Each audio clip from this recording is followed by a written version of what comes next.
చాలా మందికి అప్పు తీసుకునేటప్పుడు ఉన్న ఆప్యాయత తిరిగి ఇవ్వడానికి ఉండదు. అప్పు ఇచ్చేటప్పుడు మనకి దేవుళ్ళ కనబడతారు. అప్పు అడిగినప్పుడు మాత్రం అవతలోడు మనకి ఎలా కనబడతాడంటే రాక్షసుల్లా కనబడతాడు. గుర్తుపెట్టుకో, నువ్వు ఏ అవసరం మీద అయితే వాడి దగ్గర అప్పుకి వెళ్ళావో అదే అవసరం వాడికి ఉంటుంది.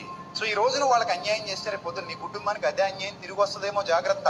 తీసుకున్నప్పుడు తిరిగి ఇచ్చేయాలి, అది నమ్మకత్వానికి నిదర్శనం. సో అతని దగ్గర నేను ఎలాగైతే తీసుకున్నా, నాకు ఎలాగైతే పిల్లలు ఉన్నారో అతనికి పిల్లలు ఉన్నారు, నాకు ఎలాగైతే భార్య ఉందో అతనికి భార్య ఉంది, నా కుటుంబానికి అవసరతలు ఉన్నట్టే అతని కుటుంబానికి అవసరతలు ఉంటాయి.